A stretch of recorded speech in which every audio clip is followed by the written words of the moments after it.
Ouais, du coup, on voulait proposer un peu ce topo donc sur le marxisme et questions LGBTI, un petit peu sur à la fois voilà, quelle analyse de l'oppression des LGBTI, mais aussi quelle stratégie en fait de lutte contre les oppressions et l'oppression notamment des personnes LGBTI, dans un contexte qui est quand même assez particulier, assez intéressant, avec d'un côté effectivement une régression des droits des personnes LGBTI, avec les attaques contre les personnes trans aux États-Unis, l'apparition des TERF dans le débat public.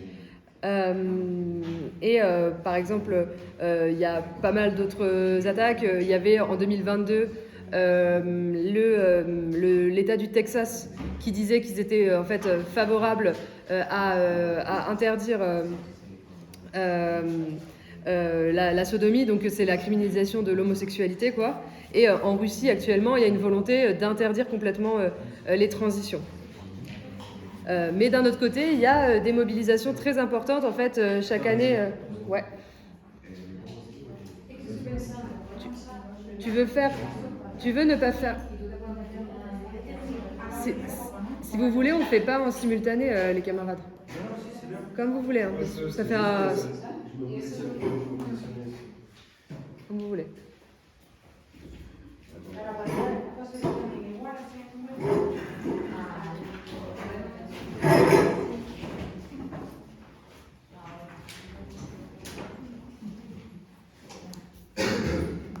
Vas-y. Et Tu peux juste reprendre un peu avant. T'en étais où? Texas. Ouais, ok.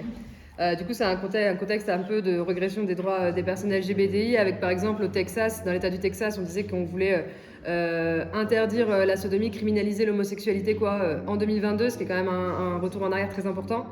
Par exemple, en Russie, il y avait une volonté du gouvernement russe d'interdire totalement les transitions de genre.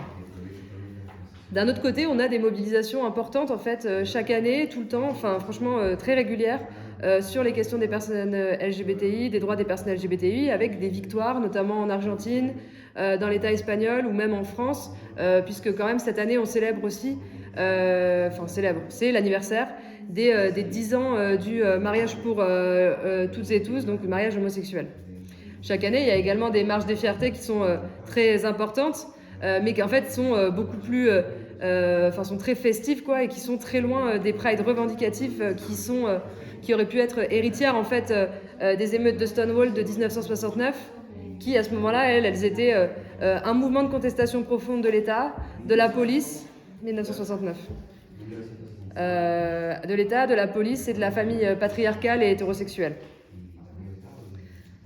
Ces marches des fiertés, elles sont très importantes en termes de nombre, en termes d'impact aussi. Mais c'est vrai qu'il y a quand même un truc, c'est qu'elles se placent toujours à côté du mouvement ouvrier. À l'image, par exemple, de l'organisation de la marche des fiertés de Lyon, qui est organisée par une association LGBTI qui refuse en fait la présence de syndicats ou d'organisations politiques en tant que... On peut y aller en tant que militant, mais avec un drapeau, tu n'as pas le droit d'y aller. Ça ne veut pas dire qu'on n'y va pas. Donc voilà, ça pose un peu la question de comment est-ce que nous, aujourd'hui, on intervient en tant que militants et militantes révolutionnaires dans la lutte pour les droits des personnes LGBTI et contre toutes les oppressions. Bon, déjà, LGBTI, c'est quand même quelque chose qui regroupe des réalités assez diverses, quoi. C'est pas quelque chose d'unifié. Ça regroupe à la fois les personnes homosexuelles, c'est-à-dire les personnes qui s'identifient comme homosexuelles, ou toute personne qui a des pratiques, des sentiments ou des orientations sexuelles envers des personnes du même genre. Il y a aussi les personnes trans, qui sont les personnes qui ont une identité de genre qui est opposée à celle qui leur a été assignée à la naissance.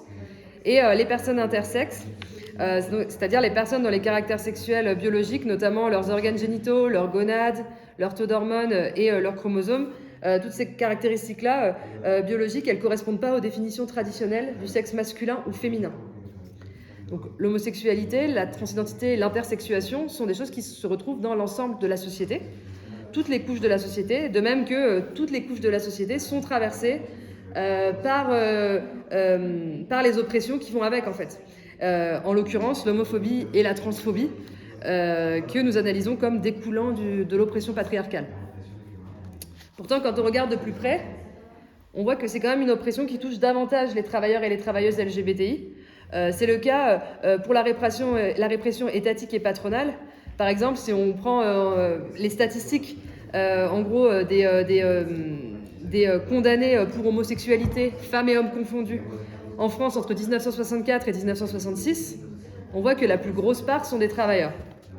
185 ouvriers qualifiés, 127 ouvriers spécialisés, contre seulement 11 gros commerçants et 2 industriels.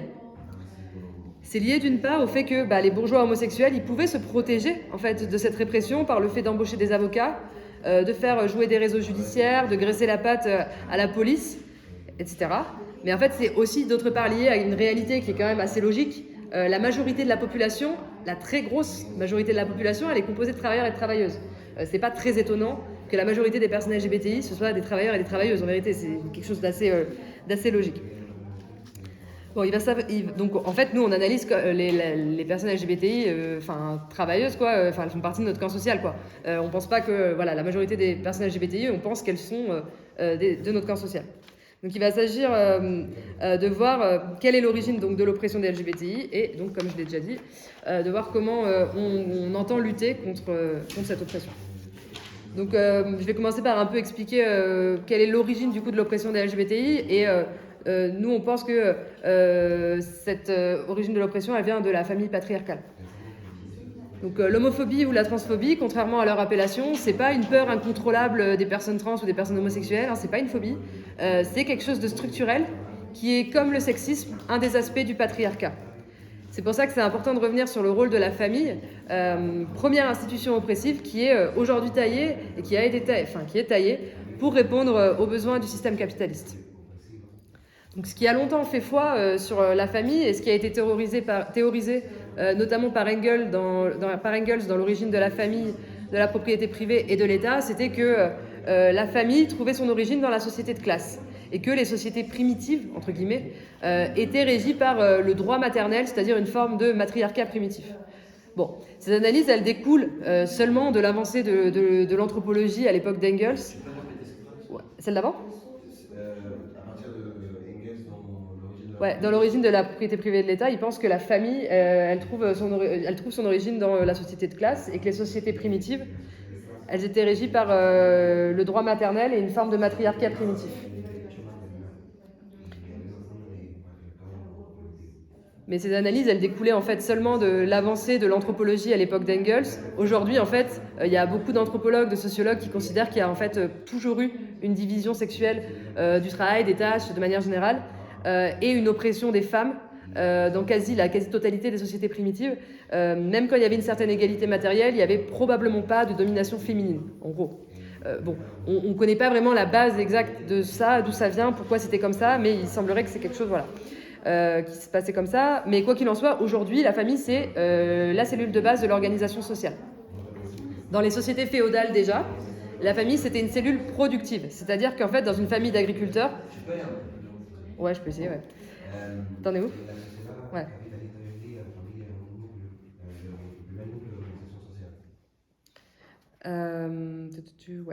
Dans les sociétés féodales, déjà, en fait, la famille, c'était une cellule productive.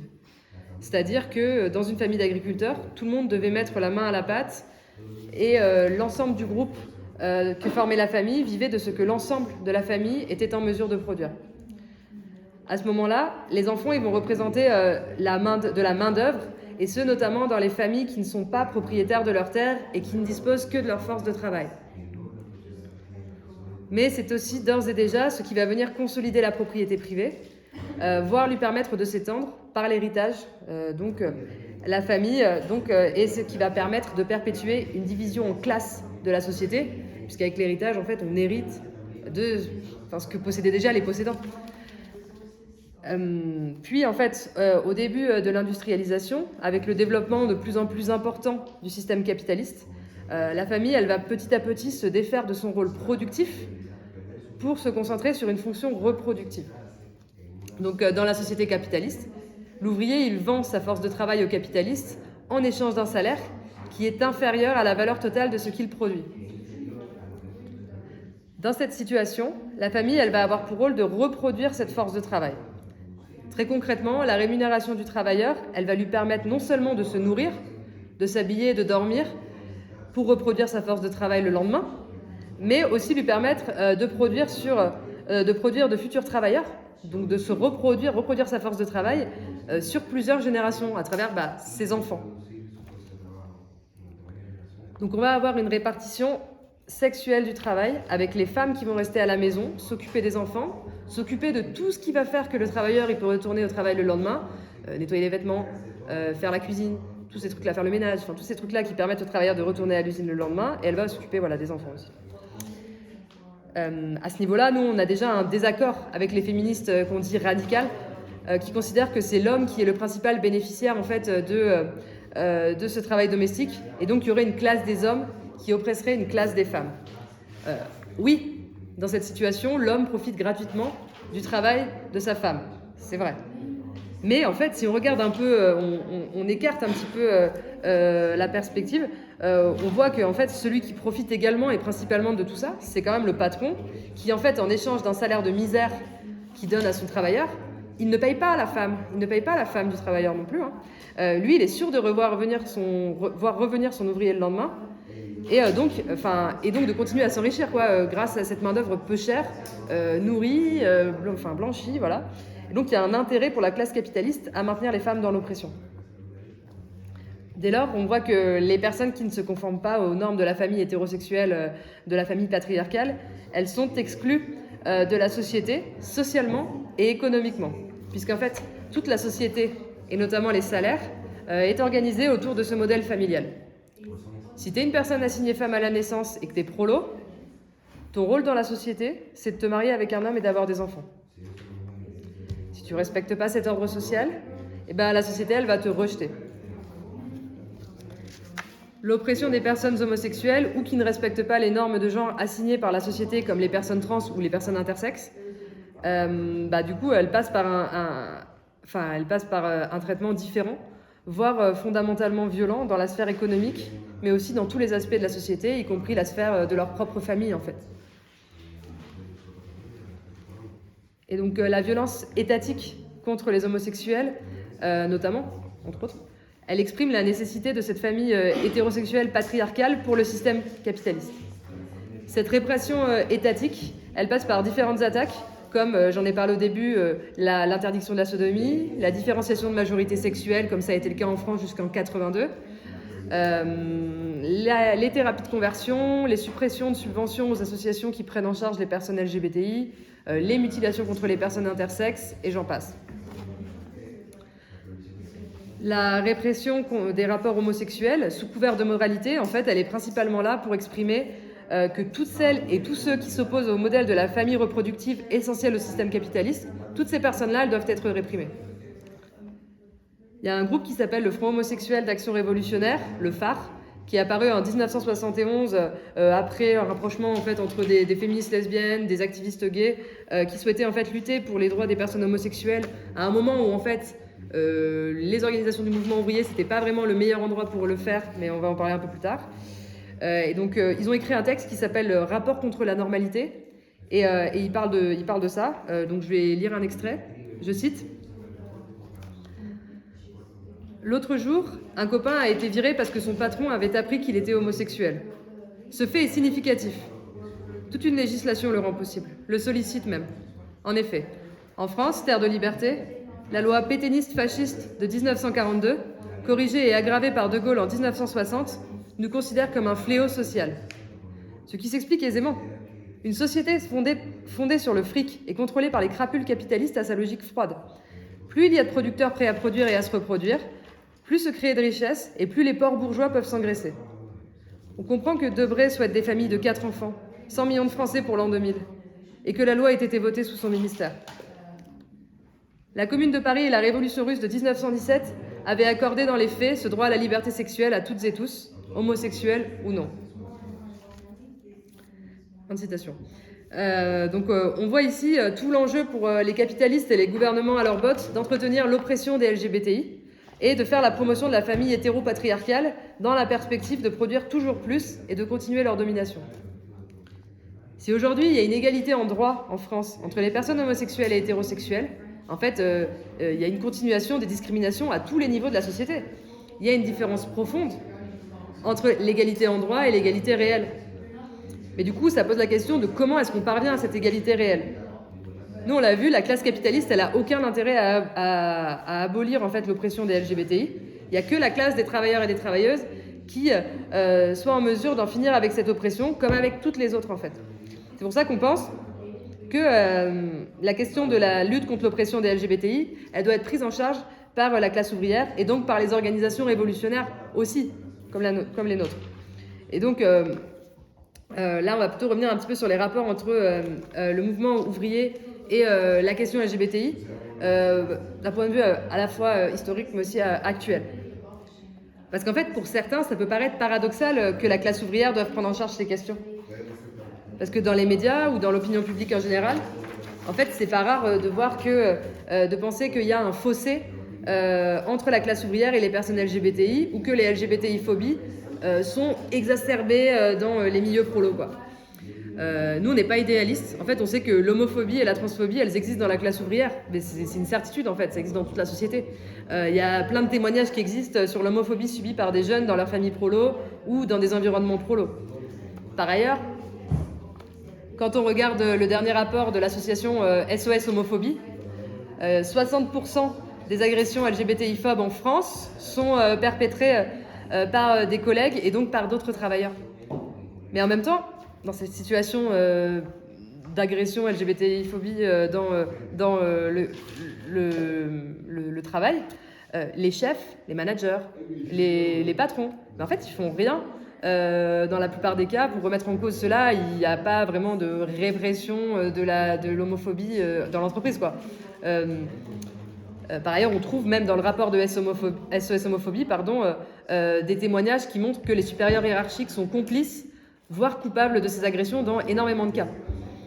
Donc en fait, c'est aussi un moyen, l'oppression des LGBTI, la continuation des stéréotypes homophobes, transphobes, c'est aussi un moyen pour les capitalistes de diviser la classe ouvrière en propageant des stéréotypes et en s'assurant de leur continuation, quoi.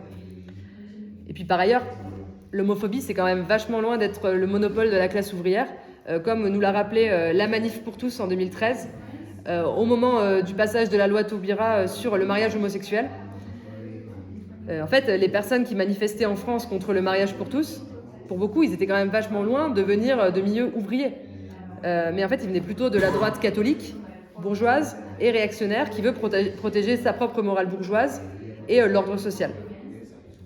Beaucoup se sont rendus compte que même les milieux éduqués, les gens qui ont fait des grandes écoles, qui ont des carrières politiques, qui viennent de milieux favorisés, qui sont très loin de la classe ouvrière et de la brutalité qui est le cliché de la classe ouvrière.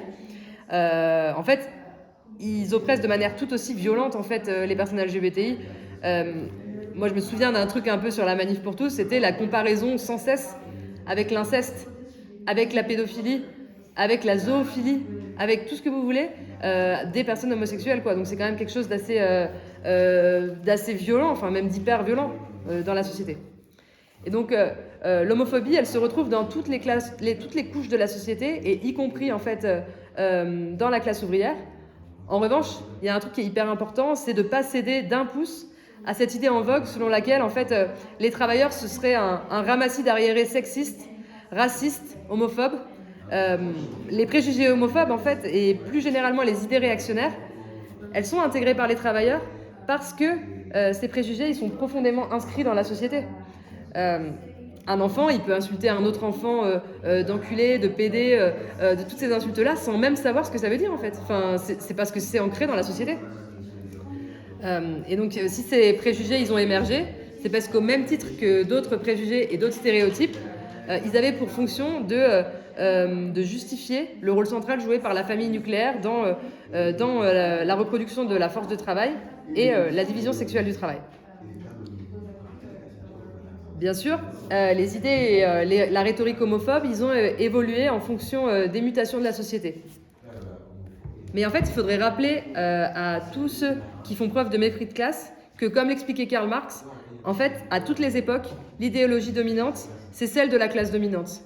Et donc, c'est le caractère, c'est plutôt que quelque chose de, je sais pas, d'essentialisant de la classe ouvrière qui serait homophobe ou je sais pas quoi. C'est plutôt, en fait, le caractère épisodique des mobilisations et de l'organisation indépendante pour la majorité des travailleurs. C'est plutôt l'aliénation et les contradictions dans leur conscience qui expliquent les idées réactionnaires des travailleurs et l'individualisme qui explique en fait que les idées réactionnaires et que l'individualisme exercent une influence notable dans notre classe sociale.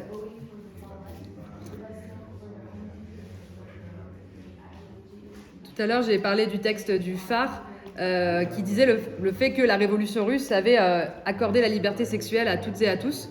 Effectivement, en fait, en 1917, il y a de nombreux droits qui sont accordés effectivement aux personnes homosexuelles, aux femmes, notamment le droit au divorce, à l'avortement, mais aussi on retire dès 1917, dès la Révolution en fait, on retire du code pénal l'interdiction de la sodomie, qui sous le tsar, elle était passible la sodomie était passible de 5 ans de déportation en Sibérie. Et donc cette disposition en gros dépénaliser l'homosexualité, elle est confirmée par le nouveau code pénal soviétique de 1922 qui efface non seulement toute trace de l'interdiction de la sodomie, mais aussi l'interdiction d'occuper des emplois publics pour les homosexuels. Il y a des ministres soviétiques qui étaient homosexuels. De même, en 1920, les députés du SPD en Allemagne, ils défendaient les droits des personnes homosexuelles. Pourtant, quand même, on voit que plutôt dans la deuxième moitié du XXe siècle, il y a une rupture en fait avec cette tradition de soutien aux droits des homosexuels par les organisations du mouvement ouvrier, notamment les partis communistes. Bon, nous, on pense que le stalinisme, c'est un truc qui a fait quand même un gros retour en arrière, en fait, à la fois pour les droits des homosexuels et pour les droits des femmes. Alors, ça vient pas de nulle part, c'est pas juste les staliniens ou Staline, ils détestaient vraiment les homosexuels, etc. C'est pas la seule base de justification. En fait, après la guerre civile en Russie, il y a des très grosses difficultés, en Russie soviétique, il y a des très grosses difficultés en fait de production parce qu'en fait il y a énormément de travailleurs qui sont morts pendant la guerre civile, soit à cause des affrontements, soit à cause de la famine, et du coup en fait il y a un peu besoin de relancer la natalité quoi. Et en fait, au lieu de continuer dans cette forme de un peu, on dirait aujourd'hui progressisme, on dirait pas progressisme, mais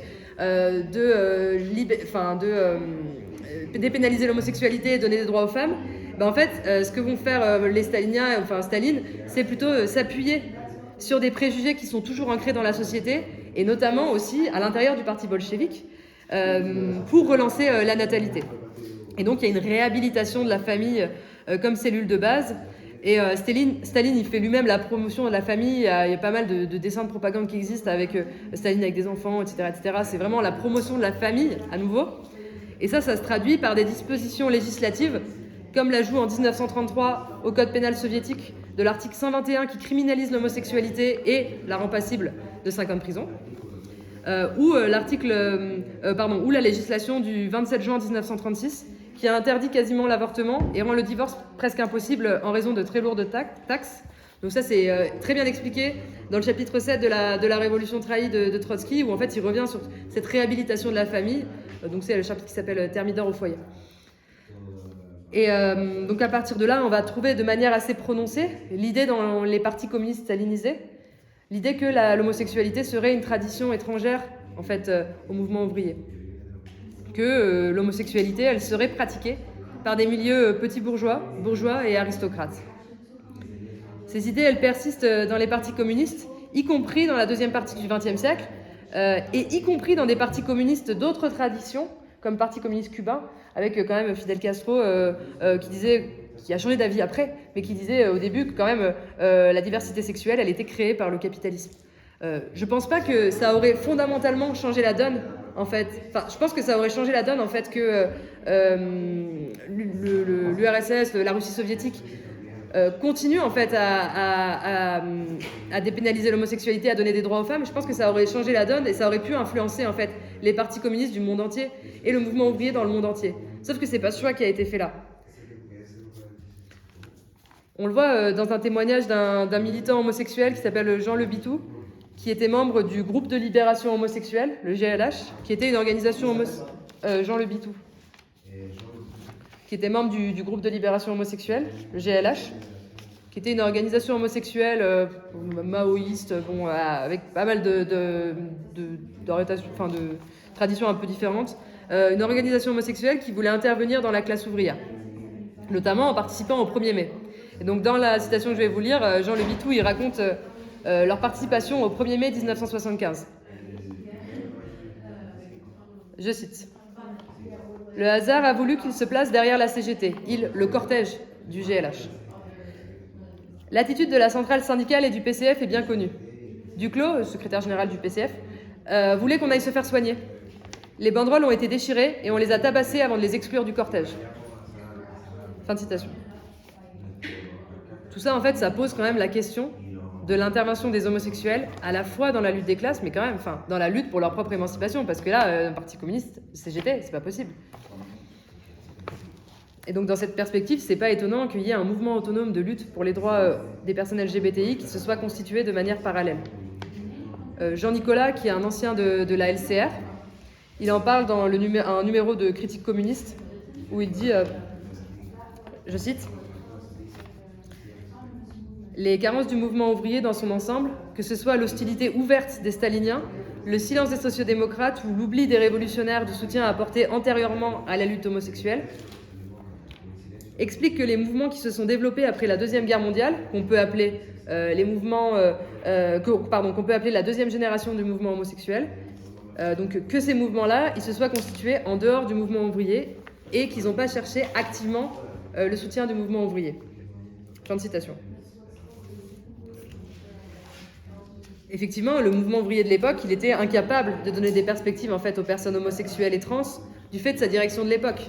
La LCR, c'était la seule organisation qui essayait de prendre en charge ces questions, avec notamment la création d'une commission homosexuelle en 1977, qui était là pour discuter de la lutte pour les droits des personnes homosexuelles. La question trans était quand même vraiment dans l'oubli, dans la méconnaissance à cette époque-là, dans la société de manière générale. Il y a une autre chose qui cause aussi l'apparition de ce mouvement autonome LGBT, c'est l'apparition aux États-Unis et avec son exportation en Europe des nouvelles théories politiques sur le genre, l'identité, et c'est ce qu'on pourrait appeler la French Theory, qui est un peu appelée parfois un peu abusivement postmoderne, et qui remet en question le fait que les classes sociales, ce soit ce qui structure avant tout la société, et que ce soit l'élément le plus structurant de la société, en gros. Donc c'est ça, c'est pour...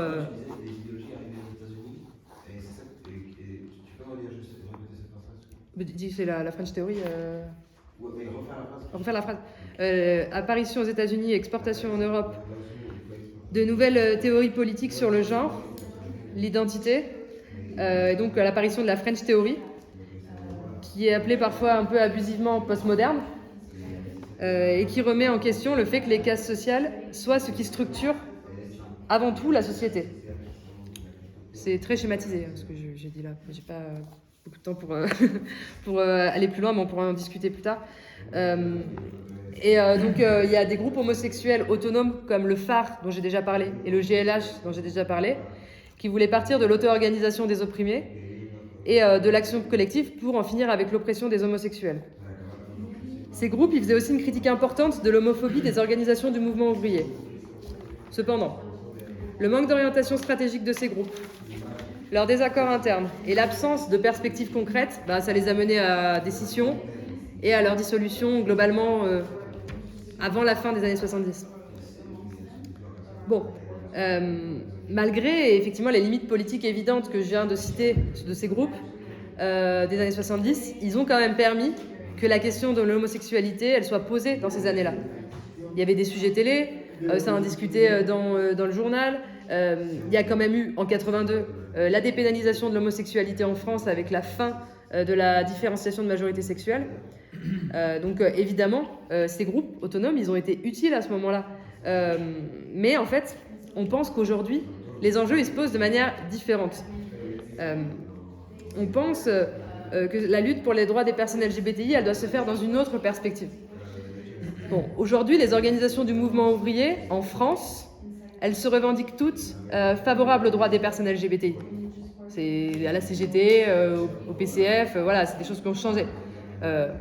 C'est possible qu'il y ait des éléments, des individus homophobes ou transphobes qui existent en fait dans ces organisations. Elles ne sont pas coupées de la société, pas du tout même. Mais en fait, c'est pas l'orientation générale de ces organisations, quoi. C'est plutôt soutien aux droits des personnes LGBTI. Et donc, aujourd'hui, c'est quand même la division entre personnes LGBTI et mouvement ouvrier, elle se pose quand même de manière un peu différente. Donc, je reviens à ma dernière partie. Quels enjeux pour la lutte pour les droits LGBTI et quelle stratégie en fait dans cette lutte face à une oppression qui continue? On pense qu'il y a la nécessité d'avoir une stratégie et de se doter d'une stratégie au sein de nos organisations. Le premier élément à donner, c'est quand même d'affirmer qu'il n'y a pas d'un côté les personnes qui subissent des oppressions et de l'autre côté le camp des travailleurs. La conception qui vise à affirmer que les violences de classe ne seraient qu'une oppression parmi les autres, qu'on appellerait le classisme, nous on pense que c'est une erreur d'analyse qui est fondamentale. Le sexisme, l'homophobie ou le racisme, ils s'expriment dans toute la société, on l'a déjà dit. Mais en aucun cas, ces oppressions, elles s'expriment de la même manière. En fait, les différences, elles ne sont pas tellement liées à la violence, degré de violence, etc., mais plutôt à la marge de manœuvre possible face à cette oppression. Une personne qui appartient à la bourgeoisie, elle aura beaucoup plus de marge de manœuvre qu'une personne qui est issue du prolétariat. Je vais donner 2 exemples. Premier exemple, c'est un couple de gays ou de lesbiennes qui subit du harcèlement homophobe de ses voisins dans un HLM, dans un logement social. Ce couple-là, il pourra difficilement déménager. De la même manière, c'est vachement plus difficile de quitter son travail quand on subit le harcèlement homophobe d'un collègue, d'un chef, quand on est ouvrier ou salarié, notamment dans un contexte de chômage, de chômage de masse. De plus, les débats actuels au sein de l'extrême gauche posent la question de l'identité, voire d'une homogénéité d'un groupe social opprimé, qui serait du coup une classe. Il y a la classe des femmes, classe des LGBTI, classe des noirs, classe de je ne sais pas. Cette analyse, elle nous semble aussi erronée dans la mesure où en fait il y a des intérêts antagonistes de classe qui existent au sein d'un même groupe.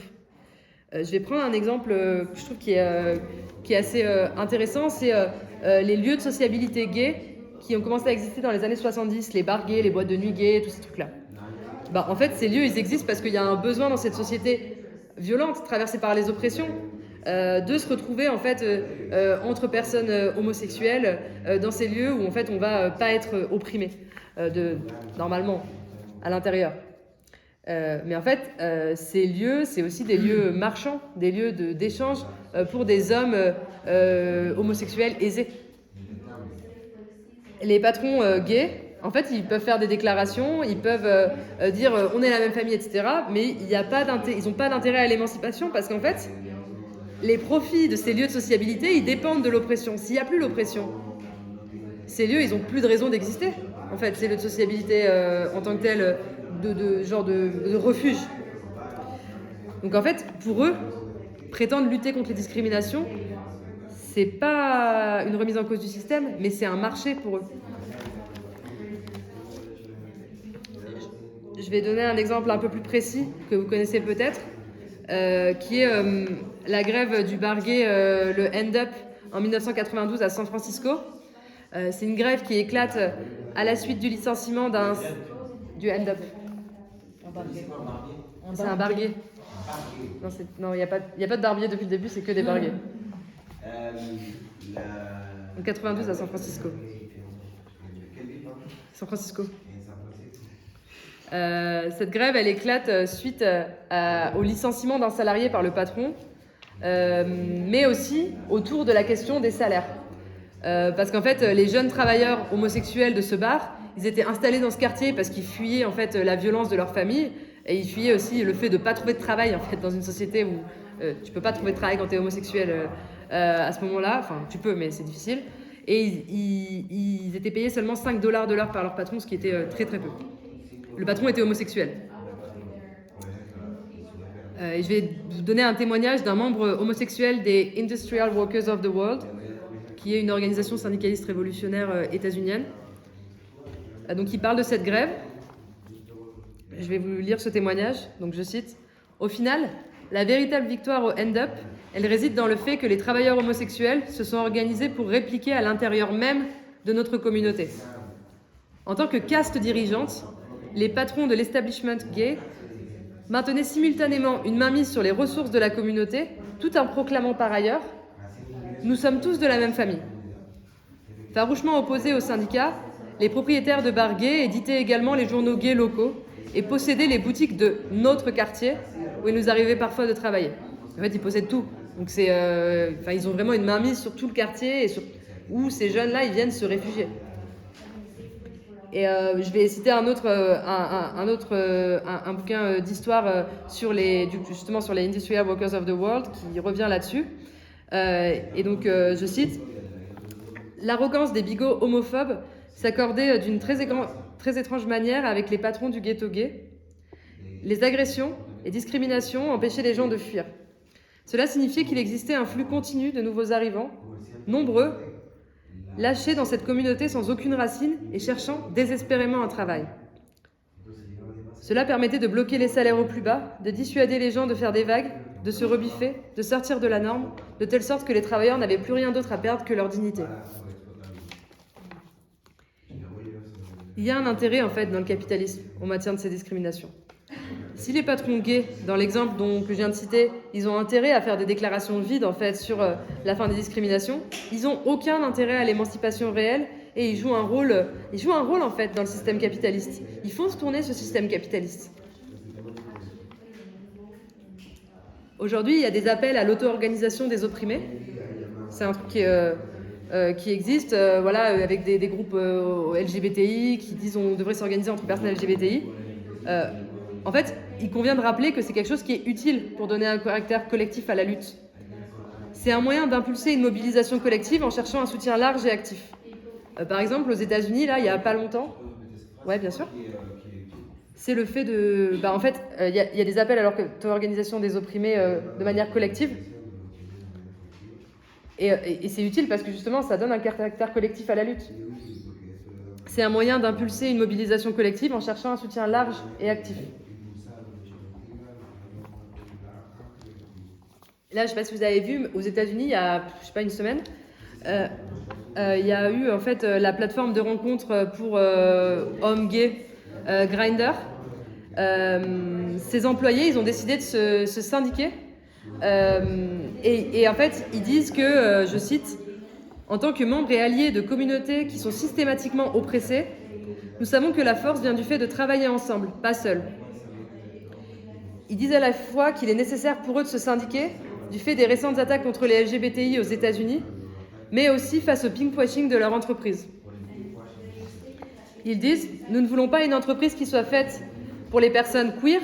Nous voulons une entreprise qui soit faite pour les personnes queer, pas une personne qui cherche seulement à prendre, pas une entreprise qui cherche seulement à prendre de l'argent aux personnes queer. »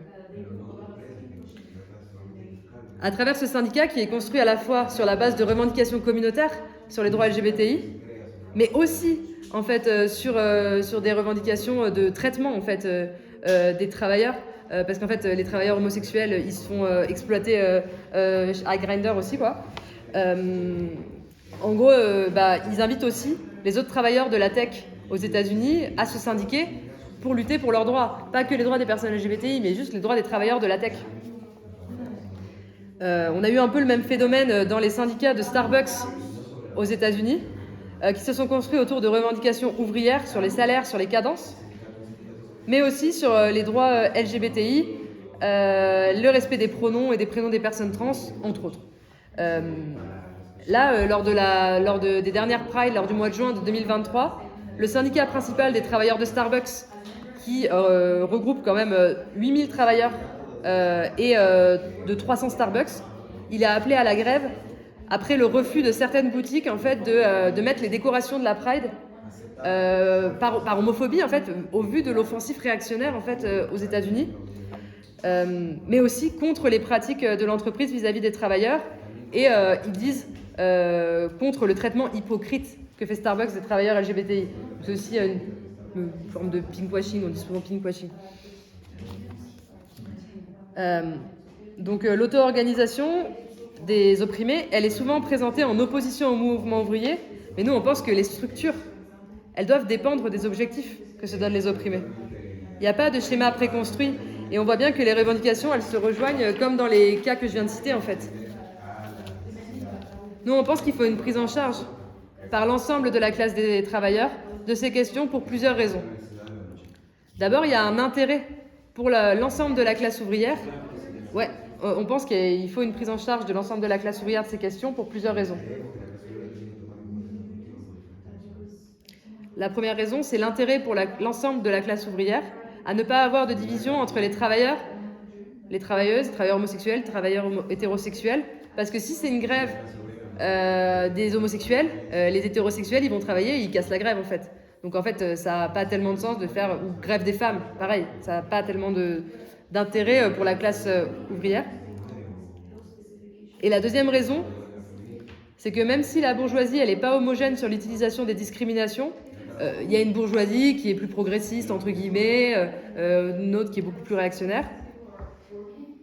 La bourgeoisie, elle se sert de ces discriminations quand même de manière plus ou moins insidieuse pour maintenir les personnes opprimées de notre camp social dans une situation précaire, de les exclure de la société, notamment, pour qu'elles soient aussi obligées en fait d'accepter des tafs de merde, d'accepter des salaires de merde et tout ce genre-là.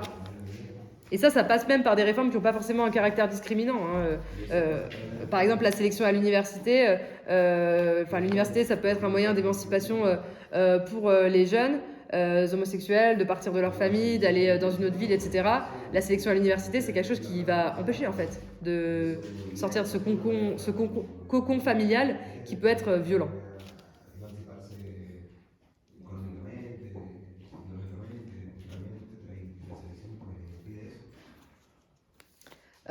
Pourquoi la classe ouvrière, dans son ensemble, elle doit prendre en charge ces questions? Parce que c'est la seule qui a les moyens de gagner et de faire tomber le capitalisme. Sur la grève de 92 à San Francisco, les grévistes y gagnent pour deux raisons. La première, c'est la présence continuelle sur le piquet de grève. Et d'autre part, c'est la solidarité ouvrière des routiers syndiqués du syndicat qui s'appelle International Brotherhood of Teamsters, qui refusait de livrer de l'alcool au bar et qui du coup a fait que le patron il a fini par céder en fait parce qu'en fait il pouvait même plus embaucher d'autres gens pour vendre de l'alcool puisqu'il en avait plus.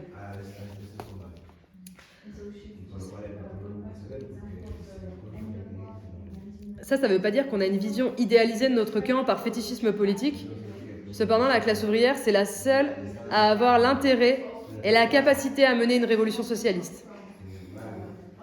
Sans penser que ces oppressions, elles disparaîtraient du jour au lendemain avec une révolution, la révolution, par la remise en cause de l'ensemble du système de production et de la société, elle permettrait par exemple la collectivisation des tâches. Du début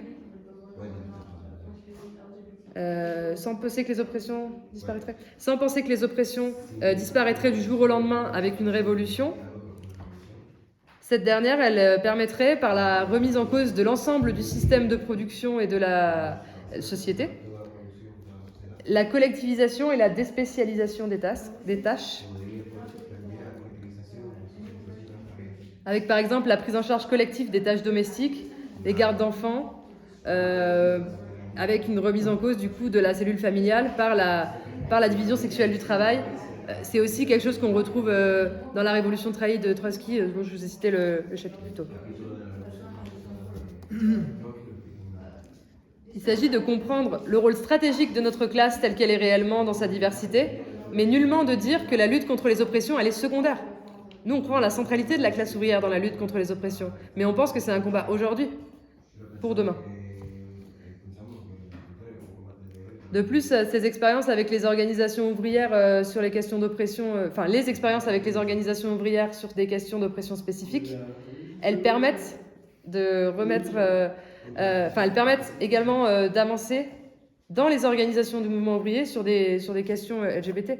Par exemple, vous connaissez probablement le groupe Lesbian and Gay Support the Minors, qui était un groupe de gays et lesbiennes londoniens qui a décidé d'apporter son soutien aux mineurs qui étaient réprimés par Thatcher pendant leur grève, en faisant une caisse de grève et qu'ils ont donné à des mineurs gallois.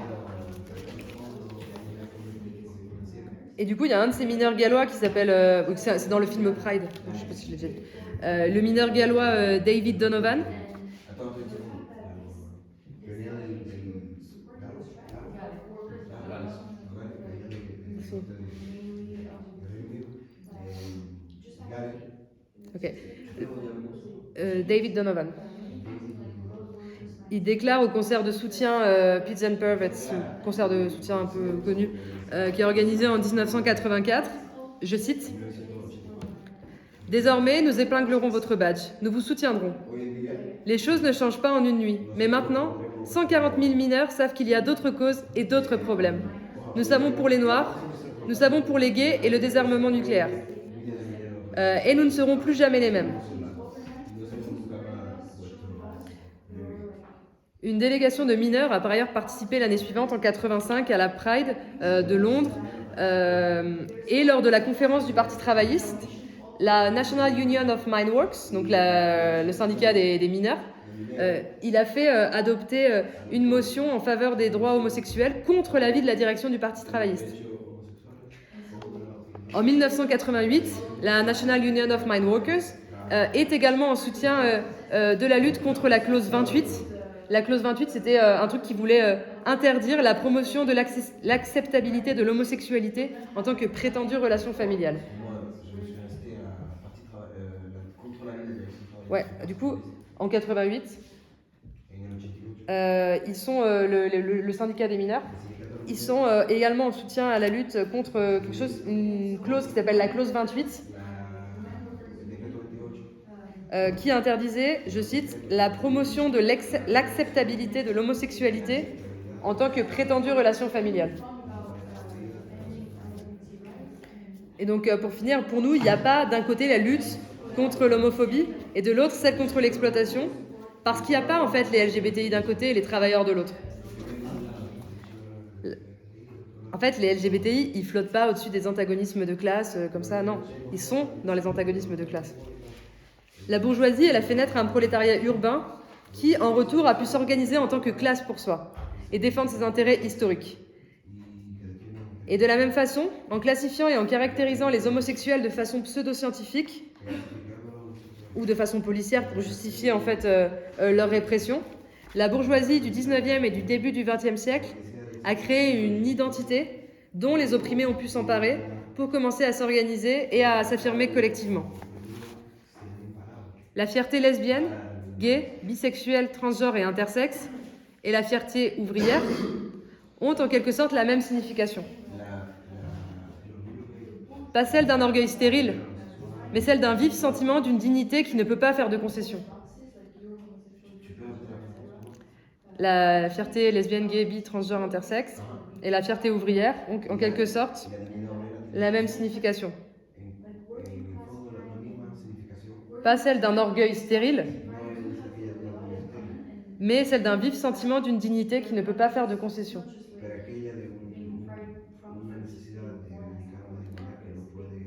On comprend ça d'autant plus facilement quand, par la force des choses, on doit simultanément s'affirmer comme travailleur et homosexuel en même temps, ou travailleur et trans en même temps. Beaucoup de choses sont en jeu aujourd'hui dans la question des droits LGBTI, comme on l'a vu dans les exemples donnés, bon je ne vais pas redire. Et en fait, on doit être à l'avant-garde des mobilisations contre les attaques contre ces personnes, mais aussi pour de nouveaux droits. On ne peut pas faire l'économie d'une analyse de classe, ça c'est certain, mais en fait, notre analyse de classe, elle ne doit pas repousser à demain la question des droits des minorités sexuelles, des femmes et des personnes transgenres. Et donc je vais terminer pour de vrai cette fois avec une citation de Marx qui vient du programme du Parti ouvrier français de 1880. Il dit que l'émancipation de la classe productive est celle de tous les êtres humains, sans distinction de sexe ni de race. Aujourd'hui, alors que les conditions homosexuelles et transgenres sont sorties de l'ombre, on pourrait dire l'émancipation de la classe productive est celle de tous les êtres humains, sans distinction de sexe ni de race, ni d'orientation sexuelle, ni de genre.